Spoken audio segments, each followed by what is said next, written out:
kabar hari ini ibu-ibu yang luar biasa? Saya percaya kita semua diberkati Tuhan pada hari ini. Amin. Kasih setia Tuhan melimpah atas setiap kita.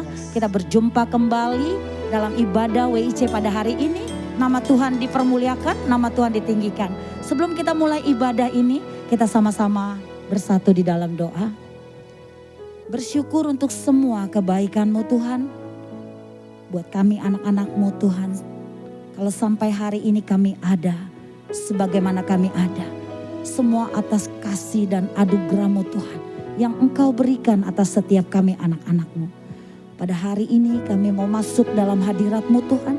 Kami mau menikmati kasih setia-Mu Tuhan. Karena kami tahu kasih setia-Mu itu lebih dari hidup. Kau mengurapi kami, Engkau memberkati kami dengan pujian penyembahan. Biar nama Tuhan ditinggikan, nama Tuhan disenangkan. Di dalam nama Yesus kami telah berdoa dan mengucap syukur. Haleluya. Amin. Tepuk tangan sekali lagi buat Allah kita. Kita punya Allah yang hebat. Dia Allah yang dahsyat. Dia Allah yang luar biasa. Haleluya. Haleluya.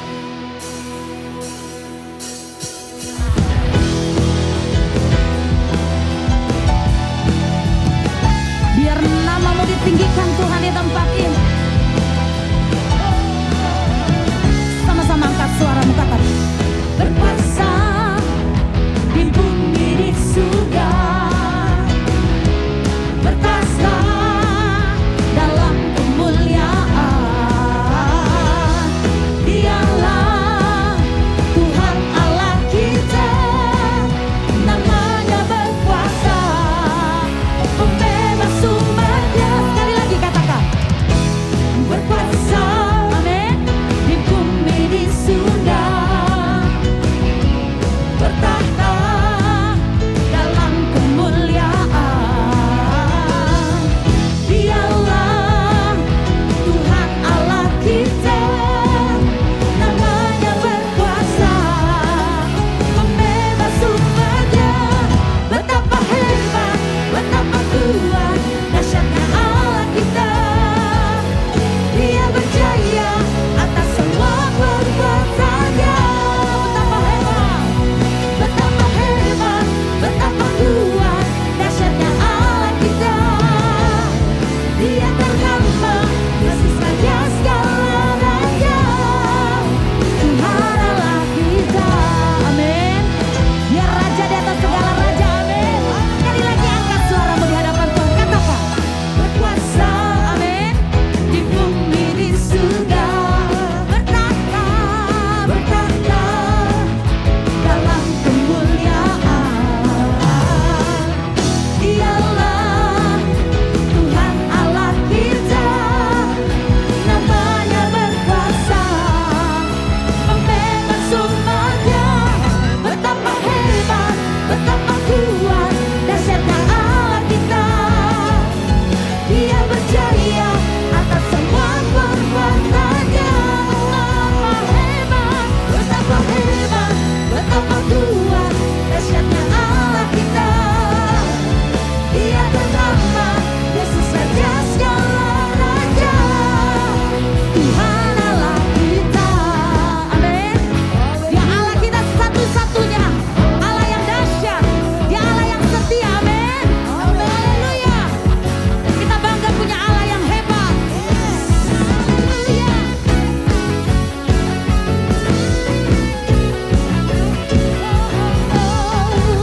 Tetap bersukacita di dalam Tuhan. Amin.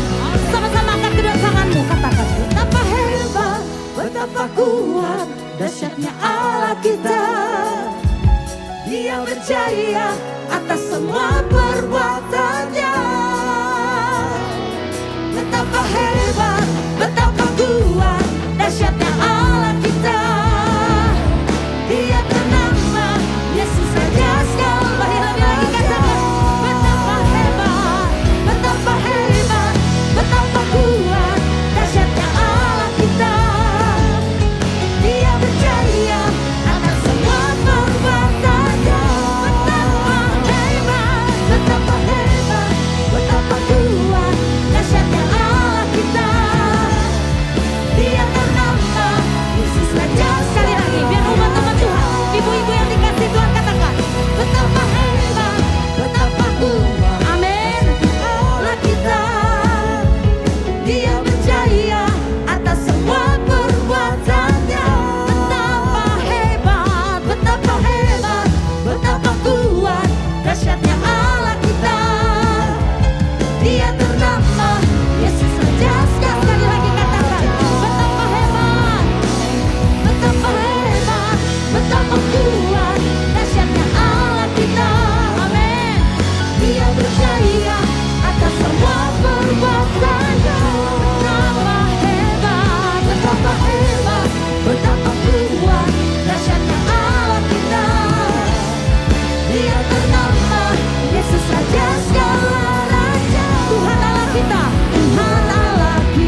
Kami bangga jadi anak-anak-Mu.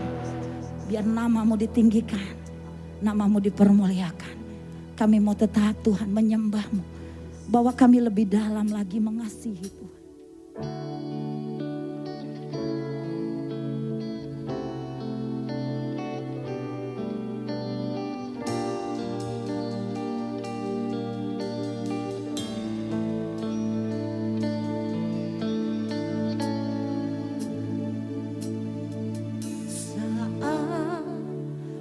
Berjalan, kasih-Mu menerangi langkahku. Tak ku bimbang, karena ku tahu Kau bersamaku.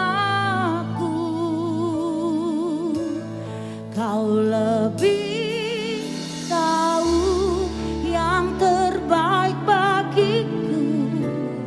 Kau lebih sanggup pulihkan hidupku. Ku berserah, ku percaya hanya Yesus penolong yang setia.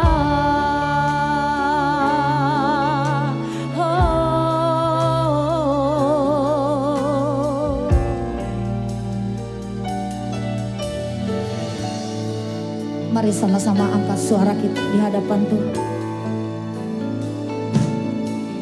Saat ku berjalan,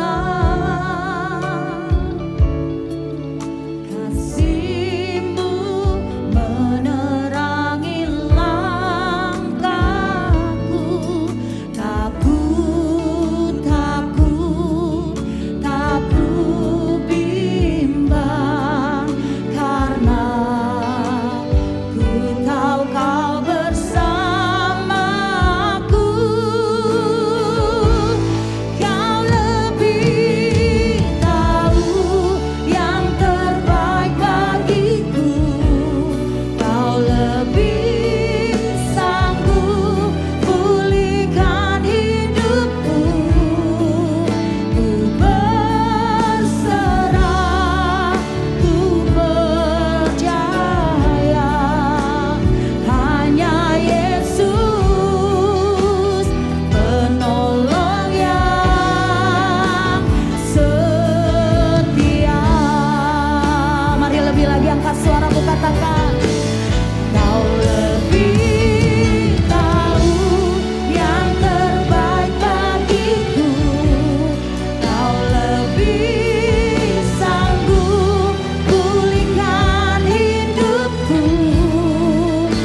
Biar hadirat-Mu memenuhi kami. Haleluya. Yesus memegangku dengan tangan kanan-Mu. Yesus memberiku, amin, kemenangan.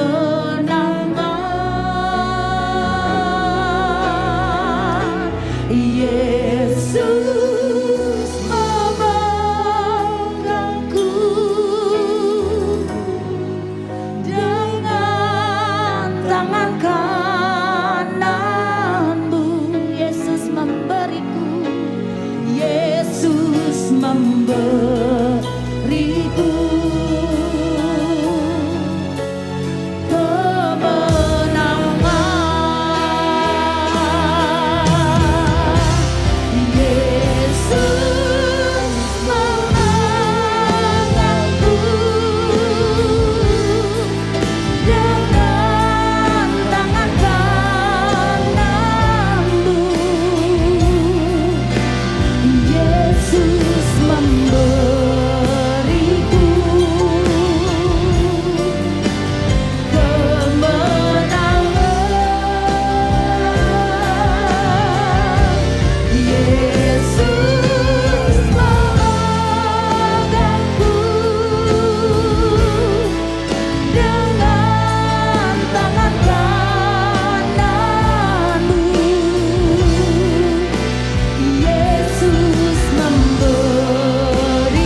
Shalom Ibu, saya senang dapat kesempatan sekali lagi berbagi kebenaran firman Tuhan kepada saudara sekalian. Saya secara pribadi berdoa kiranya saudara semua tetap berada dalam keadaan baik, sehat, kuat, dan juga ditopang oleh damai sejahtera yang berasal dari Tuhan. Jadi mari, kalau saudara semua sudah siap untuk dengarkan firman Tuhan, saya ajak kita untuk berdoa terlebih dahulu. Tuhan Yesus, kami tahu Tuhan ada bersama-sama dengan kami di sini. Itulah sebabnya sekali lagi kami minta tolong Tuhan berbicara buat kami dari firman kebenaran.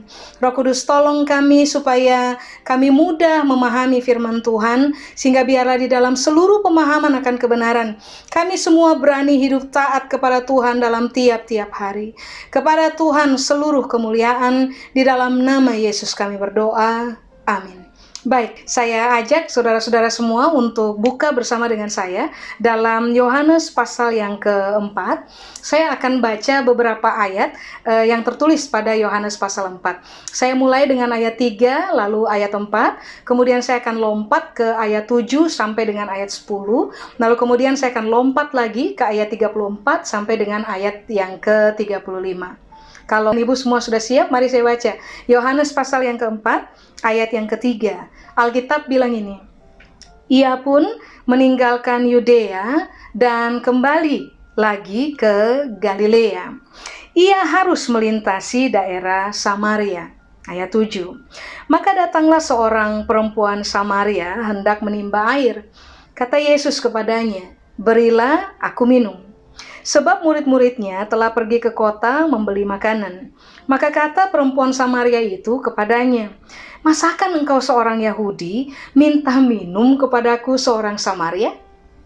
Sebab orang Yahudi tidak bergaul dengan orang Samaria. Ayat 10. Jawab Yesus kepadanya, "Jikalau engkau tahu tentang karunia Allah, dan siapakah dia yang berkata kepadamu, berilah aku minum, niscaya engkau telah meminta kepadanya, dan ia telah memberikan kepadamu air hidup." Ayat 34. Kata Yesus kepada mereka, "Makananku ialah melakukan kehendak Dia yang mengutus aku, dan menyelesaikan pekerjaannya. Bukankah kamu mengatakan 4 bulan lagi tibalah musim menuai? Tetapi aku berkata kepadamu, lihatlah sekelilingmu, dan pandanglah ladang-ladang yang sudah menguning dan matang untuk dituai." Mari, saya ajak saudara kembali ke ayat yang tadi awal kita baca, ayat 3. Di situ Alkitab bilang, Yesus meninggalkan Yudea untuk menuju ke Galilea. Lalu di ayat 4 Alkitab bilang begini kan, ia harus melintasi daerah Samaria. Begini Bu, yang dikerjakan oleh Yesus hari itu nggak umum. Sebab begini, orang-orang Yahudi yang dari Yudea mau pergi ke Galilea, mereka punya rutenya mereka sendiri. Dan semua orang akan melewati rute yang itu. Biasanya begini, dari Yudea mereka akan turun ke lembah Sungai Yordan, dan setelah tiba di lembah, mereka akan belok ke arah utara untuk menuju ke Galilea. Itu rute yang biasanya ditempuh oleh orang Yahudi. Nah, hari itu di ayat 4 Alkitab bilang, Yesus tempuh rute yang beda sama sekali. Rute yang Yesus putuskan untuk tempuh adalah begini, Yudea, Samaria, baru Galilea. Artinya kan begini, ini nggak umum nih. Pasti ada alasan. Nah, di ayat 4 Alkitab bilang begini, ia harus. Itu alasannya. Kenapa dia nggak tempuh rute pada umumnya? Kenapa dia aneh sendiri, quote and quote? Kenapa dia memutuskan untuk melakukan tindakan yang berbeda dari orang Yahudi pada umumnya? Ternyata Alkitab bilang, karena ia harus.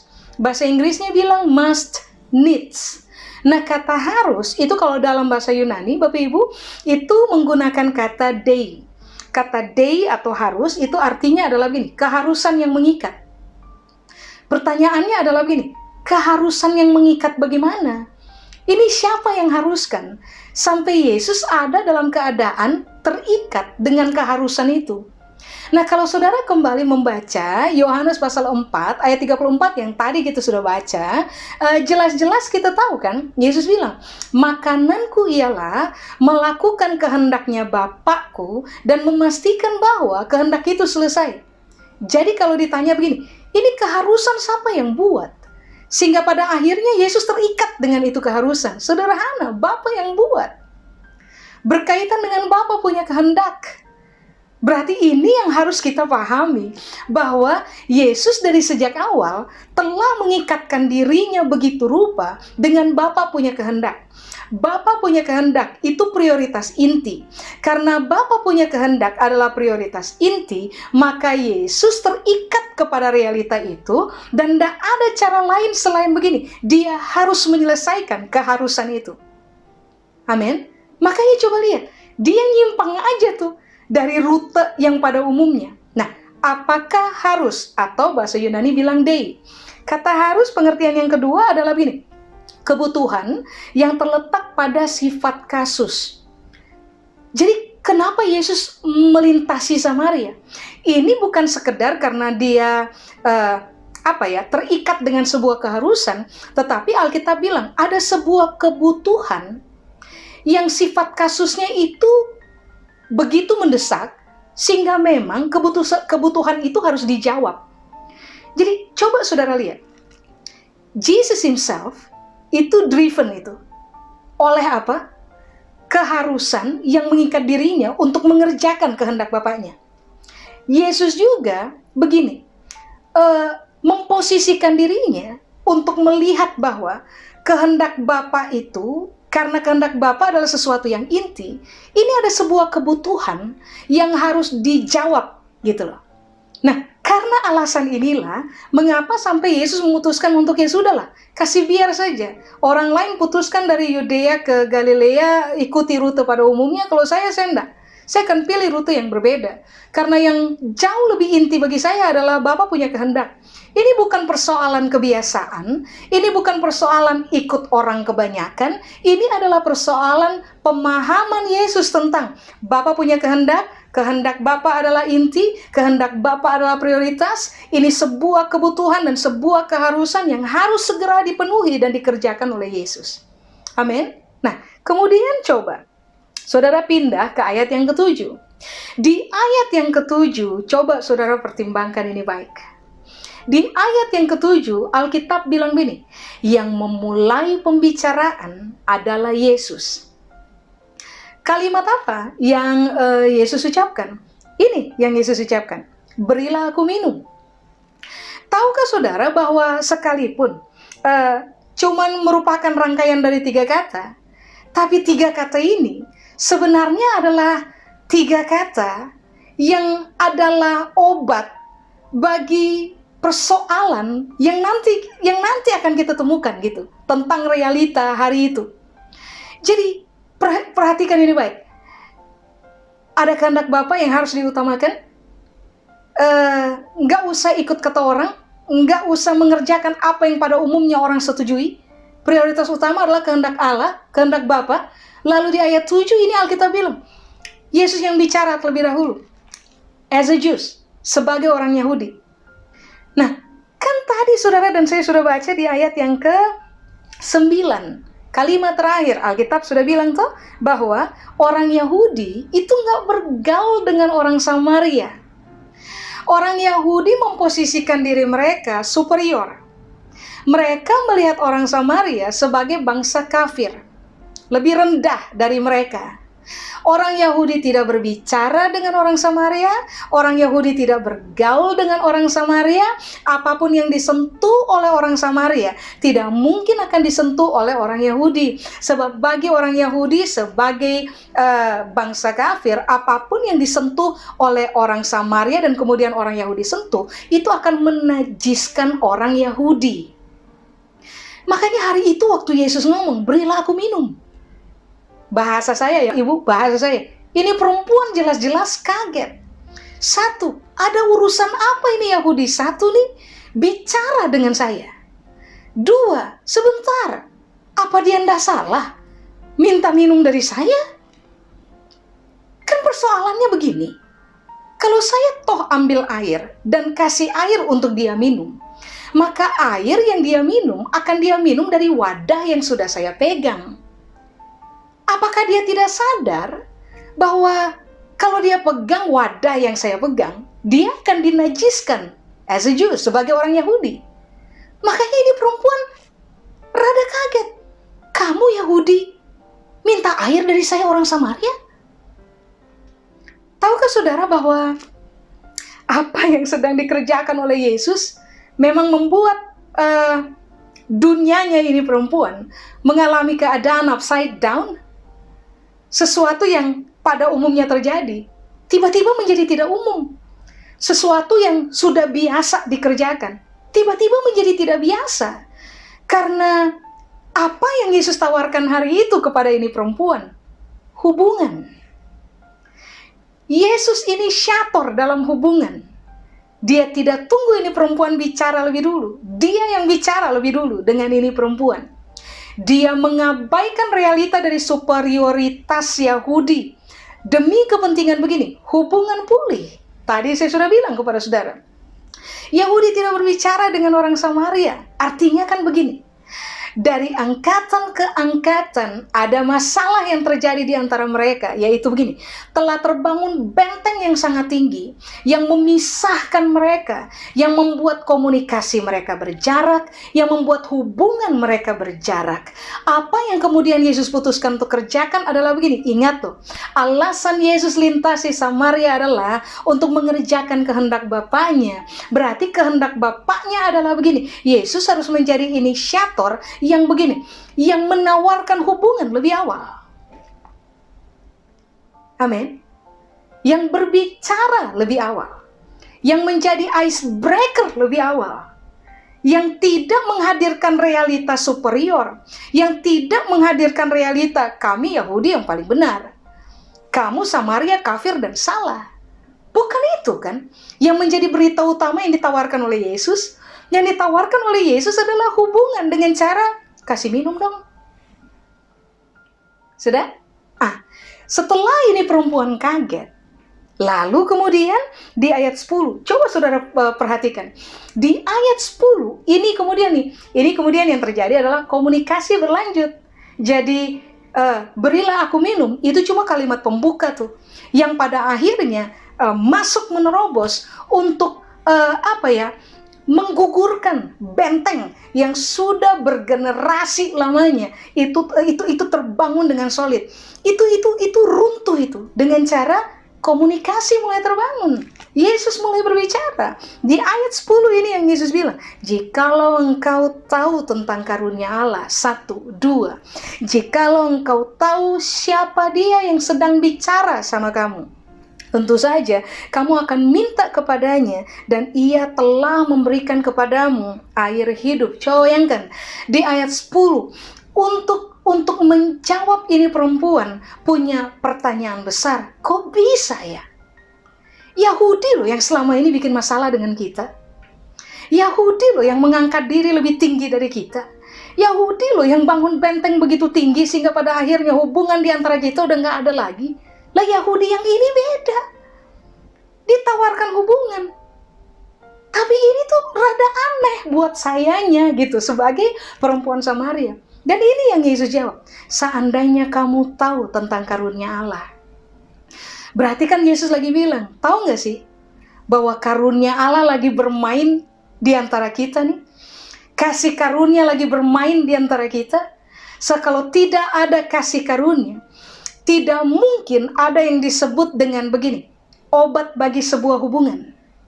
Kasih karunia lagi bermain-main di antara kita nih. Kalau kasih karunia tidak bermain di antara kita, hubungan kita nggak mungkin pulih.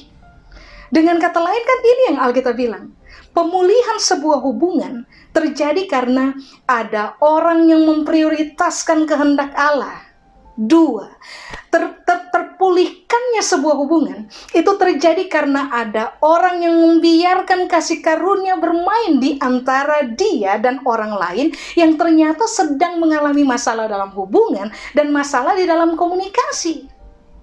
Ini yang perlu kita pertanyakan ulang berkaitan dengan diri kita, saudara-saudara semua. 1. Bagi kita, kehendak Allah dalam hidup kita adalah prioritas inti enggak? Sehingga terhadapnya kita terfokus untuk upaya begini, ini harus diselesaikan. Nah, kita udah belajar, kehendak Allah adalah hubungan harus pulih, komunikasi harus berjalan lancar. Kedua, apalagi benteng yang sudah berdiri sangat tinggi, yang kemudian kalau orang lihat, orang akan menarik kesimpulan, sudahlah, 7 turunan ke depan mereka punya hubungan nggak mungkin bisa pulih seperti sedia kala. Hubungan mereka nggak mungkin bisa manis lagi. Nah, kalau ini yang terjadi, pahamilah bahwa ketika saudara dan saya lebih memilih untuk memprioritaskan kehendak Allah dalam hidupnya kita dan terfokus kepada upaya selesaikan Tuhan punya kehendak dalam saya punya hidup, berarti yang akan kita buat adalah pilihan yang akan kita mainkan adalah hubungan harus pulih. Jadi inisiator yang memulihkan sebuah hubungan, mulailah berkomunikasi, jangan tunggu orang memulainya. Makanya saudara masih ingat Paulus bilang apa dalam kitab Roma? Sedapat-dapatnya, kalau hal itu bergantung kepadamu, hiduplah berdamai dengan semua orang. Jangan tunggu orang yang ambil inisiatif untuk hubungan pulih. Saudara dan saya yang mengaku sebagai orang yang cinta Tuhan, yang mengaku bahwa kehendak Tuhan adalah prioritas inti dalam saya punya hidup, kehendak Tuhan harus saya selesaikan. Nah, saudara dan saya adalah orang yang paling tepat untuk menjadi begini, inisiator dalam sebuah hubungan, komunikator dalam sebuah hubungan, orang yang lebih terfokus kepada begini, berani membuang superioritas, berani membuang pilihan-pilihan yang pada umumnya orang kerjakan, mempertahankan ego, kita berani buang demi kepentingan begini. Hubungan jauh lebih inti dari ego. Hubungan jauh lebih inti dari masalah yang pernah timbul atau yang sedang timbul di antara kita. Siapapun yang terhadap mereka kita sedang bermasalah. Coba pertimbangkan ulang, saya tipikal yang memprioritaskan Tuhan punya kehendak nggak? Tapi yang kedua, coba pertimbangkan ini. Saya adalah tipikal orang yang membiarkan kasih karunia bermain dalam saya punya kehidupan nggak? Sehingga pada akhirnya saya menjadi tipikal orang yang menyadari betul Tuhan sudah memberikan kasih karunia sangat hebat untuk saya punya kehidupan. Karena Dia memberikan kasih karunia sangat hebat bagi saya punya kehidupan. That's why saya memutuskan untuk lepaskan kasih karunia dalam hubungan apapun yang saya terlibat di dalamnya. Semua kita tahu bahwa begini, Yahudi salah, tapi Samaria juga salah kan? Sama-sama salah. Tapi karena ini adalah persoalan Yesus yang bertindak sebagai seorang Yahudi hari itu, berarti kan isu inti yang sedang dibicarakan adalah begini kan. Ada kekuatan kasih karunia yang memang harus dilepaskan oleh keyahudian itu sendiri gitu. Nah, ini yang perlu kita pertimbangkan. Sebesar apa kita menghargai kasih karunia Tuhan dalam hidupnya kita, seharusnya sebesar itu pula saudara dan saya berani melepaskan kasih karunia kepada orang lain, kepada hubungan apapun yang kita terlibat di dalamnya. Demi satu saja yang akan kita dapatkan, kesembuhan dalam sebuah hubungan dan terbukanya kabar baik yang akan menyehatkan hubungan yang kita ada di dalamnya. Makanya di ayat 10, saudara-saudara, ini kan yang Alkitab bilang, jikalau engkau tahu tentang karunia Allah, lalu Yesus bilang, seandainya kamu tahu siapa aku, gitu Yesus bilang, nanti kamu yang bakal minta air hidup, nanti kamu yang akan minta minum, dan aku telah memberikan, kalimat itu kan, aku telah memberikan air hidup bagimu. Coba bayangkan, permainan di dalam kasih karunia, membuka peluang bagi kabar baik, menyehatkan orang. Coba pertimbangkan Bapak Ibu, pertimbangkan saudara-saudara terkasih. Kehendak Allah prioritas. Biarkan kasih karunia bermain dalam hubungannya kita. Mengambil tempat sangat leluasa bermain dalam hidupnya kita. Supaya begini, dalam hubungan apapun yang kita terlibat di dalamnya, ada kabar baik yang diberitakan. Saudara, kabar tidak baik terbanyak merusak jiwa.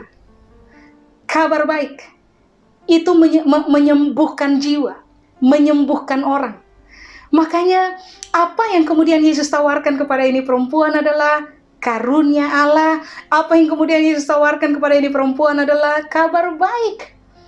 Apakah kabar baik di atas sebuah kabar baik yang Yesus tawarkan kepada ini perempuan, bahwa antara kamu dan saya nggak ada masalah. Antara kamu dan saya masalah selesai. Dan ini terjadi karena kehendak Allah. Dan ini terjadi karena kasih karunia. Dan ini adalah kabar baik dalam sebuah hubungan. Amin. Coba. Mari kita lihat. Yohanes pasal 4, ayat 34 dan ayat 35. Ulang. Yesus bilang, makananku adalah kehendak Dia yang mengutus aku dan menyelesaikan pekerjaannya.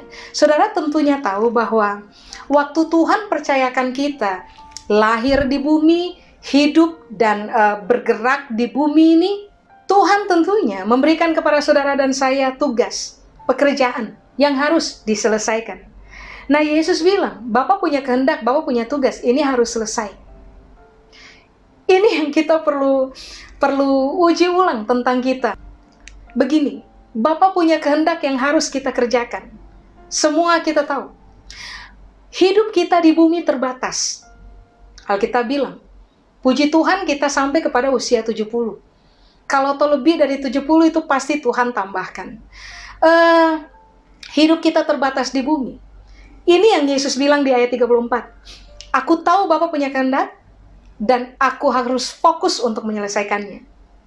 Saudara dan saya hari ini tahu Tuhan punya kehendak dalam hidupnya kita. Apa itu? Selesaikan masalah dalam hubungan. Bangun kembali komunitas. Robohkan benteng yang terbangun sangat tinggi, yang membuat kita udah gak manis lagi dalam hubungan. Bunuh semua jarak. Itu kehendak Bapa. Pastikan begini, selesaikan. Sebelum pada akhirnya waktunya kita selesai. Saya pikir sangat penting bagi kita untuk berkata kepada diri sendiri, selama Tuhan masih memberikan kepada saya kesempatan untuk hidup di bumi, mengerjakan Dia punya kehendak, hidup dalam karunia Allah, menikmati kabar baik dalam kerajaan Allah, maka saya akan terfokus untuk menyelesaikan apa saja yang merupakan kehendak Tuhan bagi saya punya kehidupan. Amin. Makanya kenapa coba saudara lihat di ayat yang ke-35. Alkitab bilang begini, bukankah kamu mengatakan 4 bulan lagi tiba musim menuai? Tetapi aku berkata kepadamu, lihatlah sekelilingmu dan pandanglah ladang-ladang yang sudah menguning dan matang untuk dituai. Coba lihat, Yesus bilang, kamu bilang musim menuainya 4 bulan lagi? Enggak. Musim menuainya enggak 4 bulan lagi. Musim menuainya itu terjadi sekarang. Dan Yesus bilang, lihat kamu punya sekeliling, ladang udah nguning. Lalu kalimat berikutnya bilang apa? Matang untuk dituai.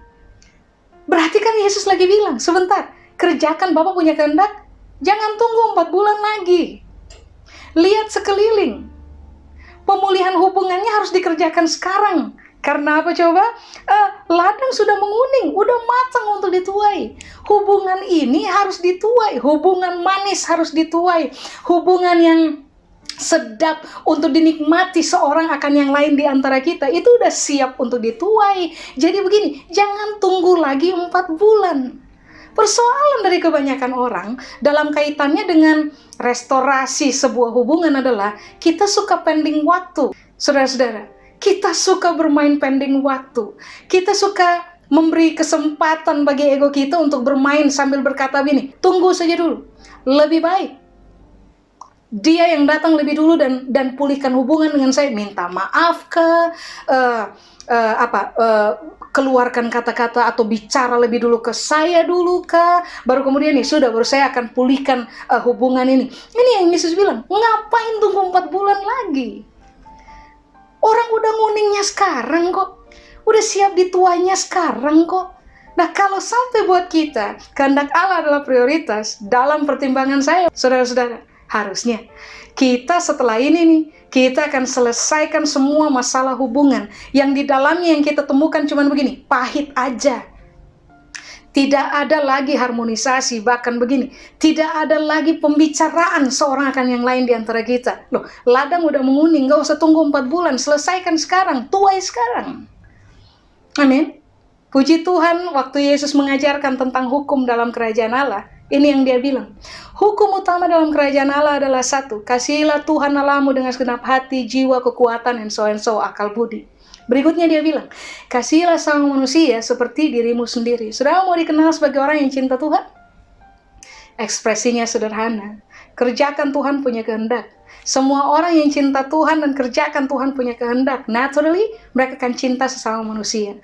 Semua orang yang cinta Tuhan dan kerjakan Tuhan punya kehendak, naturally mereka tidak akan pernah membiarkan masalah dalam hubungan itu bertahan sampai 4 bulan, bertahan sampai 4 tahun, bertahan sampai 40 tahun, bertahan sampai 7 turunan, dan kita nggak peduli dengan pemulihan. Enggak, kita cinta Tuhan.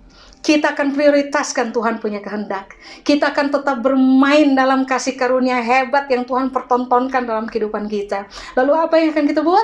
Kita akan memutuskan untuk menjadi duta-duta pendamaian dalam hubungan apapun yang kita terlibat di dalamnya. Supaya pada akhirnya orang bisa kenal bahwa it is true. Kita adalah anak-anak kekasih dari Bapa yang hebat, yang kehendaknya adalah memulihkan hubungan di dalam kehidupan. Amin. Prioritas Tuhan selalu hubungan. Prioritas Tuhan selalu manusia. Mari prioritaskan hubungan, prioritaskan manusia. Saya selesai. Mari kita berdoa. Tuhan Yesus, kami berdoa biarlah seluruh kebenaran ini Tuhan materaikan dalam pertimbangan kami, dalam perenungan kami. Biarlah kami bukan hanya dikenal sebagai pendengar-pendengar firman saja, tapi kami teruji sebagai orang-orang yang mengerjakan firman Tuhan di dalam seluruh ketaatan pada hidup tiap-tiap hari. Supaya biarlah dari cara hidup kami yang benar, ada banyak orang dipermudah untuk masuk ke dalam kerajaan Allah. Tolonglah kami, supaya kami berhasil menyelesaikan kehendak Tuhan dalam kehidupan kami. Tolonglah kami supaya pada akhirnya kami dikenal sebagai duta-duta pendamaian dalam hubungan apapun yang kami terlibat di dalamnya, supaya pada akhirnya nama Tuhan dipermuliakan atas kehidupan kami. Kepada Tuhan seluruh kemuliaan, Berkat-Mu menyertai kami turun-temurun. Di dalam nama Yesus kami berdoa. Amin. Tuhan memberkati Ibu. Terima kasih buat hambanya, kami semua diberkati oleh firman yang menguatkan setiap kita semua. Kita sama-sama bersatu di dalam doa. Terima kasih Tuhan buat hari ini, buat hadirat-Mu, bahkan buat firman-Mu yang menguatkan setiap kami pada hari ini. Sekarang kami tiba waktunya untuk kami memberi Tuhan. Engkau kuduskan setiap persembahan yang ada untuk memperlebar kerajaan-Mu Tuhan di muka bumi ini. Engkau memberkati setiap tangan-tangan anak-Mu Tuhan yang sudah memberi. Engkau memberkati keluarganya, pekerjaannya, semua apapun yang dilakukan anak-anak-Mu. Tuhan yang buat berhasil dan beruntung. Terpujilah nama-Mu Tuhan. Di dalam nama Yesus kami telah berdoa dan mengucap syukur. Haleluya. Amin. Mari kita akan menyelesaikan ibadah ini bersama dengan berkat-Nya Tuhan. Ayo mari kita bangkit berdiri, kita buka hati dan mengangkat kedua tangan dan kita terima berkat Tuhan. Kekasih-kekasihnya Tuhan, para wanita umat pilihannya Tuhan, janganlah takut dan gentar hatimu, tapi yakin dan percayalah engkau pilihan Tuhan. Nama dan wajahmu terukir di telapak tangannya Tuhan. Dan Tuhan sangat mengasihi engkau. Jadilah kuat, jadilah semangat, dan bersama dengan kekuatan dari Tuhan, jadilah pribadi-pribadi yang menjadi berkat buat suami, buat anak-anak, buat keluarga, bahkan buat Indonesia, bahkan buat dunia ini dimanapun Tuhan menempatkan engkau. Di dalam nama Bapa dan Anak dan Roh Kudus, dalam nama Tuhan Yesus yang percaya, berkata bersama-sama dengan saya, amin. Haleluya, puji Tuhan. Tuhan memberkati kita semua.